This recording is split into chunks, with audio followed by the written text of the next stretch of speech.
গত কয়েকদিনে রাজধানীর বিভিন্ন স্থানে ককটেল সদৃশ্য বস্তু নিক্ষেপ এবং বিভিন্ন যানবাহনে সংযোগের মাধ্যমে জনমনে আতঙ্ক ছড়ানো সহ আইনশৃঙ্খলা বিনষ্ট করার অপচেষ্টা অব্যাহত আছে। ১ নভেম্বর থেকে ১১ নভেম্বর পর্যন্ত ১৫টি ভিন্ন ভিন্ন স্থানে ১৭টি ককটেল বিস্ফোরণ ঘটানো হয়েছে এবং গত ২ দিনে ৯টি যানবাহনে অগ্নিসংযোগের ঘটনা ঘটেছে। ককটেল বিস্ফোরণের ঘটনায় এ পর্যন্ত ১৭টি মামলা রুজু করা হয়েছে এবং এসব ঘটনার সাথে জড়িত থাকার অপরাধে ৫০ জনকে গ্রেপ্তার করা হয়েছে গত ২৪ ঘন্টায়। প্রিয় সাংবাদিকবৃন্দ, আপনারা জানেন কার্যক্রম নিষিদ্ধ একটি দল ও সহযোগী সংগঠনের নেতাকর্মীরা আত্মগোপনে থেকে রাজনৈতিক কর্মকাণ্ড পরিচালনা করার অপচেষ্টা করছে। এরই অংশ হিসেবে রাজধানীর বিভিন্ন স্থানে ঝটিকা মিছিলের মাধ্যমে জনমনে আতঙ্ক সৃষ্টির চেষ্টা করছে। অক্টোবর থেকে এ পর্যন্ত ১৪টি ঝটিকা মিছিল করে তারা এবং স্বল্পস্থায়ী এসব মিছিলের ছবি সামাজিক যোগাযোগের মাধ্যমে ছড়িয়ে দিয়ে নিজেদের অস্তিত্ব জানান দেওয়ার চেষ্টা করছে।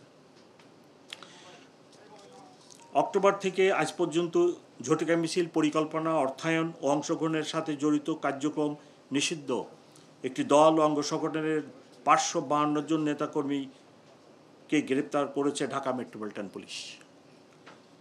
গ্রেপ্তারকৃতদের কাছে পাওয়া তথ্য এবং তাদের প্রাক পরিচয় যাচাইয়ে দেখা যায় তাদের অধিকাংশই রাজধানী ঢাকার বাইরে থেকে আসা।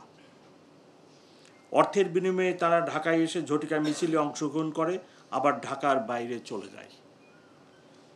গত কয়েকদিনে রাজধানীর বিভিন্ন স্থানে ককটেল বিস্ফোরণের সিসিটিভি ফুটেজ বিশ্লেষণ করলে দেখা যায় হেলমেট ও মাস্ক পরে তারা ভোরবেলা বা দিনের ব্যস্ত সময়ে টার্গেটকৃত স্থানে ককটেল বিস্ফোরণ করে দ্রুত ঘটনাস্থল ত্যাগ করে। অনেক ক্ষেত্রে তারা এসব কাজে অপ্রাপ্ত বয়স্কদেরও ব্যবহার করছে। আপনাদের মাধ্যমে সম্মানিত নগরবাসীর নিকট সুনির্বন্ধ অনুরোধ কোনো অবস্থাতেই যেন অপরিচিত কোনো লোককে আশ্রয় প্রদান না করেন। ম্যাচ, হোটেল, গেস্ট হাউসে জাতীয় পরিচয়পত্র দেখে বর্ডার উঠানোর জন্য সংশ্লিষ্টদের অনুরোধ করছি। এছাড়া আপনাদের নিজ দামীয় মোটরসাইকেল বা যানবাহন অন্য কাউকে ব্যবহারের জন্য বা ভাড়া প্রদান করার আগে কোনো দুর্বৃত্তের হাতে চলে যাচ্ছে কিনা দৃষ্টি রাখবেন। আপনার এলাকায় কোনো আগন্তুককে দেখলে বা সন্দেহজনকভাবে ঘোরাফেরা করতে দেখলে তা দ্রুত নিকটস্থ থানায় অথবা 999-এ অবহিত করার জন্য অনুরোধ করছি। পরিবহন মালিক শ্রমিকদের প্রতি আমাদের অনুরোধ, কোনো অবস্থাতেই আপনাদের যানবাহন অরক্ষিত অবস্থায় রাখবেন না।